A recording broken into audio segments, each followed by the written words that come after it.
All right. Good night. Good night, Good night, everyone, and Mahesh. welcome to Straight Up Live. This is Straight Up Live with Good night. Ganesh Good night. Mahipal, and we're here on Benchcop Radio 107.1 FM. And during this hour, we would normally deal with the political situation in Guyana and moving forward together. I am privileged tonight to be your host, and thank you for having me in your homes. I'm sure that you will do the good thing and share this live stream. And to everyone who's listening to us via radio, they're going to call their friends, call their neighbors, call their relatives, and spread the word. It's Straight Up Live with your host for tonight, Ganesh Mahipal. And I'm joined tonight by two of my colleagues, two of my friends, two of my very, very good friends. I have with me Member of Parliament Dinesh Jaiprashad, all the way from Berbice, Region 6, East Berbice Thank you. Quarantine. And I also have with me here Mr. Daniel Seeram, the regional chairman of of region number 4. And I know that both gentlemen are also, like me, members of the People's National Congress Reform. And I'm sure that they are proud to be members of the PNCR.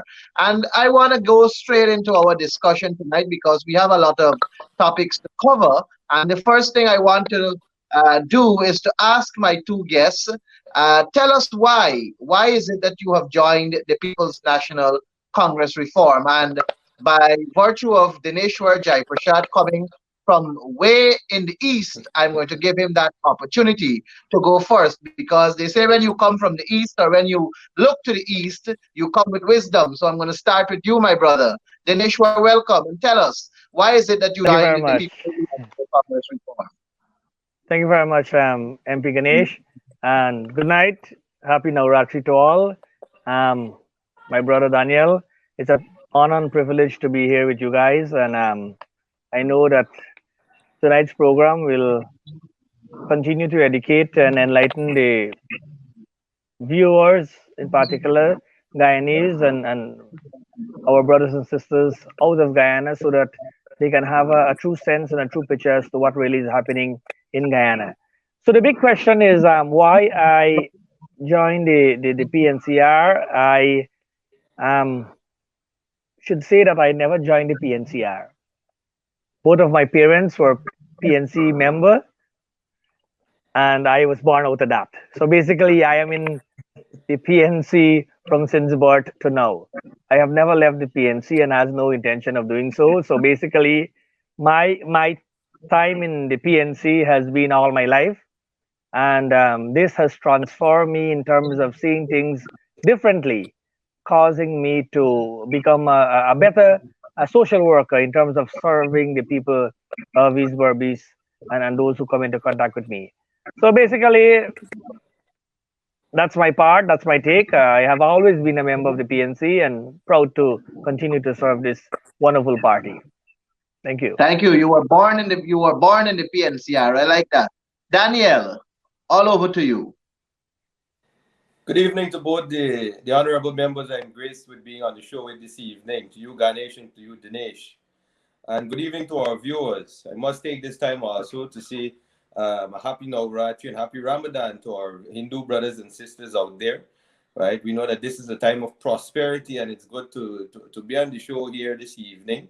Right? We come from a multicultural society and we must take the time to always acknowledge the diversity that we live in that make us this beautiful place called Guyana. To your So, question, Ganesh, I wasn't fortunate to be born or come through from a political party. My family would have remained apolitical basically all my life. I didn't grow up in a political home. And most of the times you would have sat by and looked at our country being governed from the perspective of those who were in government at the time. Um, but I would have always known to myself that I wanted to be in leadership and among the decision making arm of the country. I would have sat as a child and as a teenager and coming into to being a young adult and noticing many of the things in society. I would have sat in my social groups and we would have had many conversations about social things that were going wrong, the economy, education, health, infrastructure. And what better way in me after doing 12 years of military service than to come into politics? Now, I must say that the choice for politics at the time in which I had to choose from was either going into one of the hard-hitting political parties, which is either the PNC or the PPP, or joining a small party at the time. And from the 5 years of the AP and UAFC government, David Granger made it very easy for me to choose a political party. I think that when we look at political parties, we look at the message that they would have sent. We look at the leadership qualities coming out from a political party, not just only from the head of the political party, but most of the members of the political party. We look at the desire to serve the people of Guyana, and there was a great contrast from 23 years of PPP government and then just only 5 years of a David Granger-led coalition government, which made it very easy for me to join the People's National Congress Reform and to be welcomed by such a diverse family. I can remember, Ganesh, that even meeting you, Dinesh, and everyone, I was in a room, and you always thought that when you walk into Congress Place, there'd be such a dark place. Uh, this was the picture that was painted by persons who did not know what it is. And lo and behold, I walk into a room of candidates and I was hugged by people that I didn't know. But because you were a comrade, because you stood for something, because of that unity that we had, you looked around the room and there was not only, you couldn't point out one ethnicity inside the group in there. It was so vast. It was our little cook up there. To my right, I had an indigenous brother. To my left, I had an African brother. To his left, to my left, I had an African brother. To his left, another Indian brother. Across the room from me, there were people of mixed descent. It was so overwhelming what I saw there, and I knew exactly that I was on the path, the righteous path, and that my choice in political party was spot on, with leadership of integrity. And we only had one goal at the time, and that was to bring the good life for all Guyanese, and we continue to do so even from the position that we are in currently. Thank you, Daniel. Like Dineshwar, I myself would like to say that I was born in the PNCR, but I did not become a PNCR member by virtue of birth. I became a PNCR member by virtue of choice. I remember when I was attending the University of Guyana, I was sitting on the University Council Board with Gail Shearer, and she wanted me to join the PPP.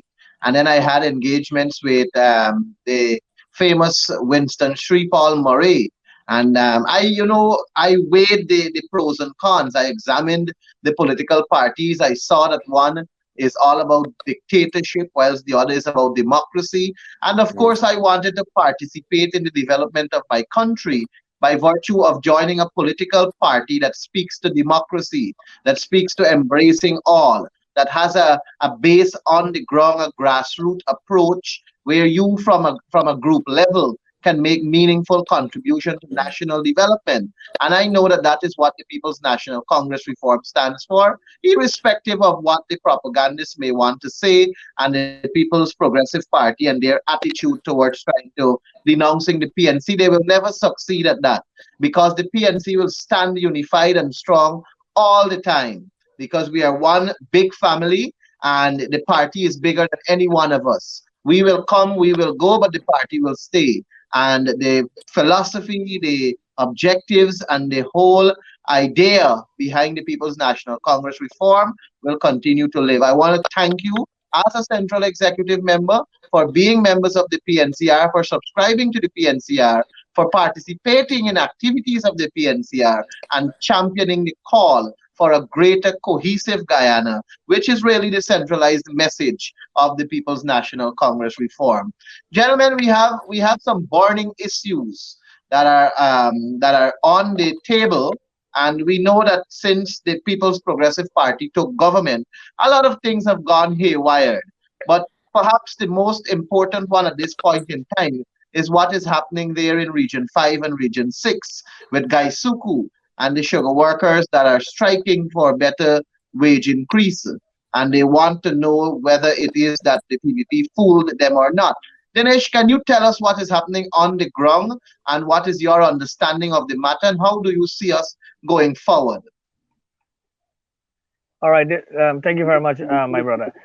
We know that Gaisuku has been attacked for a number of years, and we know that the right thing to do was to right size sugar, and we know that it was not something that came in 2015. It was long there. The EU indicated to the then government that sugar was going, and diversification and thinking about Plan B was the order of the day. So basically, what I'm seeing here in Albion and Blemont is literally um, very much hurtful because we know that the PPP is primarily sugar based, and to treat their supporters in this manner is so much unbecoming of a democratic party. So these workers literally, had plea bargain with the farmer government, and it stepped over onto this current install regime, and they had promised that as soon as they take office, they will increase the pay for the sugar workers, and they will increase pay for public servants, and they will increase pay for the private people. But to date, we have not seen any discussion as to what they will be doing to raise the standard of living for poor workers. We know what is happening at Kaisuku. We know that the big fish are literally ripping off the taxpayers' money in terms of huge salaries, right? I was made to understand that the new CEO or acting CEO is literally drawing down about, you know, 9,000 US per month. Why are you receiving 9,000 US per month and the sugar workers are getting little or nothing? Come on, let us be realistic. Okay, I you have was coming, promised Dinesh, them. I was coming to that point where there's a comparison of salary. Basically, the lowest paid worker in Gaisuku gets $55,000 per month, 55,000 Guyana dollars per month, and that is their minimum wage there at Gaisuku. And you have a CEO who collects over 800 to $900,000 a month. What is it exactly that he is doing that calls for him to get that amount of money? And he has an organization where the people are basically protesting for better wages, and take into account also that cost of living has gone up significantly. Everything in the shop has risen, but the people's pay are not rising. What is your view on that, brother? This should not have been so. One point of correction, my brother, Mr. Maipal. Um, I think the CEO is receiving about 9,000 US. That's 1.8 million per month, right? The people need to know this, and it is our money, taxpayers' money, paying him. And we have moved a sweeper cleaner salary 2015 to 2019. We have moved a sweeper cleaner salary from 35,000 to 70,000. The minimum wage there was 35,000. And in the public service, the sweeper cleaner literally falls in the low category. So we have actually doubled their salaries. This regime have been in office since August, and not a word about pay increase for public servants or Kaisuku workers. So we see literally it was a big promise. It was a political promise to have the votes, and then saying to the people, hold on, we will deal with that. We will look into that, and that will take another couple of years, because we know the state of Gaisuku. We know what it will take for them to be able to give the people the promise that they had promised to them. So, people are getting more educated and more sensible to say, my brother. that they are realizing that this was just a whole hoax to draw their attention and their vote towards that um, election time and leave them just like that. This is just the beginning. We know that all the sugar workers will have to protest because from the inquiry, from the commencement of the COI and the inquiry to Gaisuku, we have not had a valid explanation as to what is the next step with Gaisuku in this country. So the minister need to come forward and say what really is happening and what are the benefits coming to the workers. You're perfectly correct, Dinesh. And if I can put that in a nutshell, it's shameful to know that you have a CEO receiving such a large sum of money per month, what we will call a fat cat salary. And then you have the workers who are working so hard, no consideration. And it's worth mentioning again. And that's the CEO there, as you can see, Sais Narain Singh, that is his name. I believe he had some financial issue also at Namilco. I remember popularly calling him the flower boss. Some issue he had at Namilco when he was working there, and he played a very pivotal role in causing the democracy of our country to be trampled on during our election. So this is him receiving his 30 pieces of silver, basically. He was at the Artachung Conference Center, and he was behaving in a very ad hoc and rude and crude manner during the recount process. He was very disrespectful, I know, to many members of the recount team and so on. And he worked for his 30 pieces of silver, if I may put it that way. And that is the way the People's Progressive Party reward their persons who have basically trampled on democracy in our country. But it is very disgraceful and shameful to know the ordinary citizens, the man in the street, and the coalition. It's worth repeating. The coalition really and truly thought about the ordinary citizens, and that is why we increased their salaries. We raised the minimum wage. We also reduced the income tax. We raised the threshold, so there were more disposable income for our citizens to take home. And the public servants are recognizing it. They have the comparison to make now, so they know definitively who was for them and who is against them. Daniel, the Gaisuku comprises of workers who are represented by GAU, the Guyana Agriculture Workers Union. So these workers, even though they're protesting there, calling for increase in wages and salaries, the fact of the matter is that they have a union that they are aligned to, and they pay membership fee to that union. But the unfortunate thing is the president of the union is a member of parliament for the People's Progressive Party, and he is Mr. Seepaul Narain. Do you see Mr. Seepaul Narain being an objective leader representing the cause of these workers, given that he is sitting in parliament on the People's Progressive Party side? Well, Ganesh, it depends on how you look at it. If he's a member of parliament and he is representing a large amount of persons employed by the organization, then he should be key in the role of alleviating the woes of these persons there. If he's not doing anything in parliament at this point in time to alleviate the woes of these sugar workers or even to raise their salaries as was promised, that means he's a square peg in a round hole, if you ask me, at this point in time.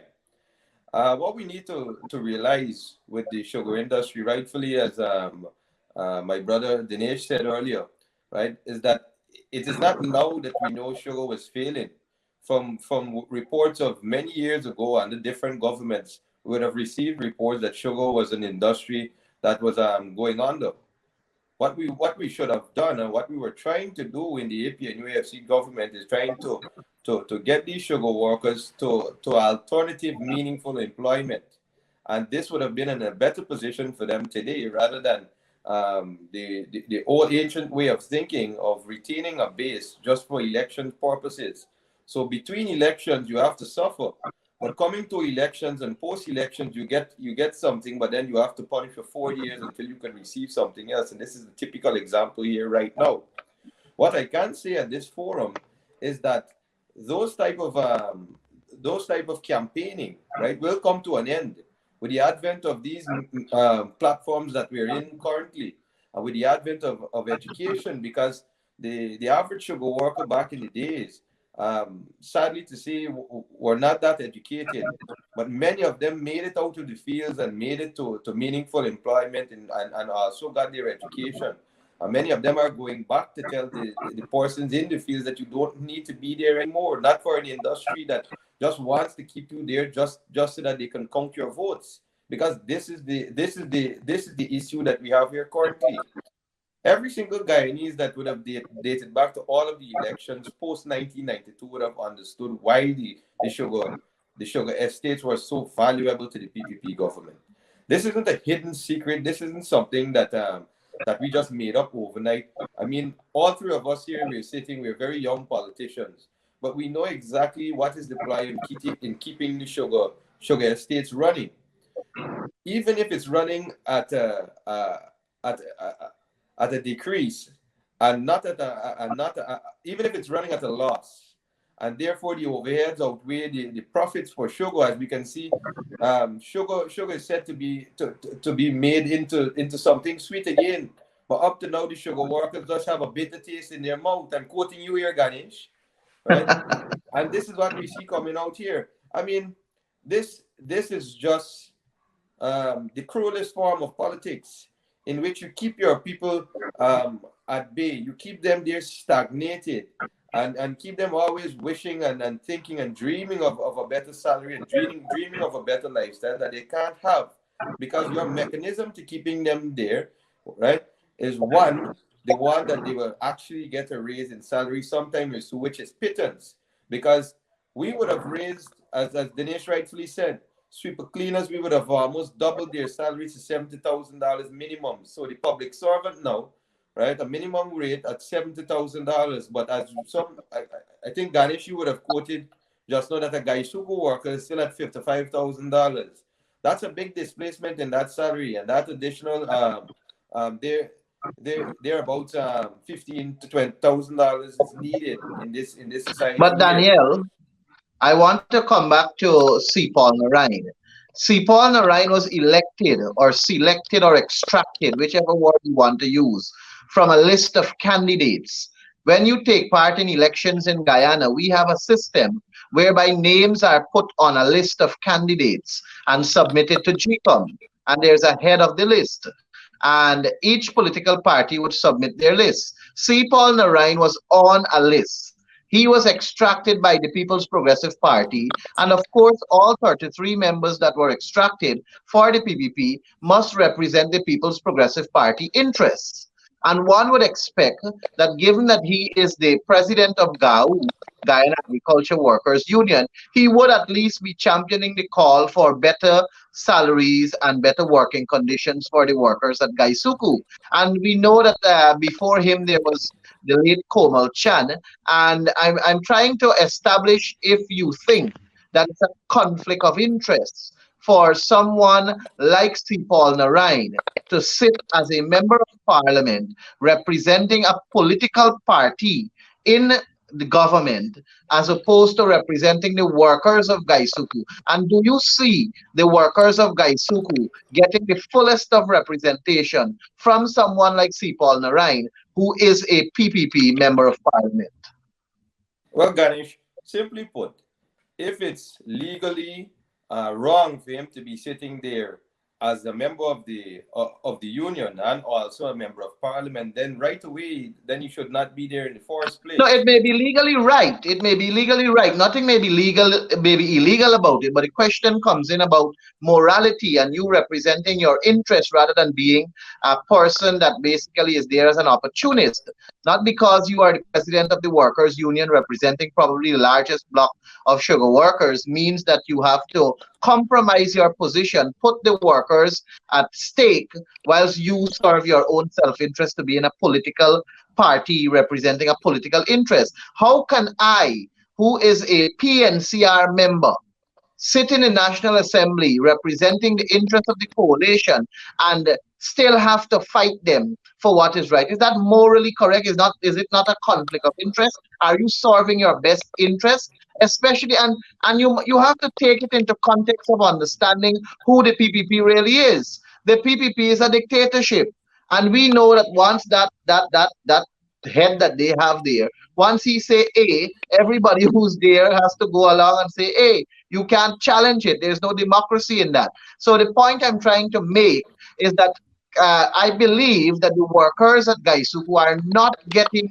the fullest and best representation from an individual like C. Paul Narayan, because instead of him representing their interests, he may be forced to represent the PPP's interests, which is causing all of this back and forth with the sugar industry. What do you think about that, Dinesh? And I'm coming back to Daniel on that same point. I want to support that because we have had the same situation when Komal Chan was in Parliament and head for Guyana Sugar Workers Union, Gao. GAU. So basically, it is a trend in the PPP to put the person head of GAU so that they can have, They you can know, the basically final shut them up. decision. That's it. They can have the final say in terms of all the negotiation and so forth.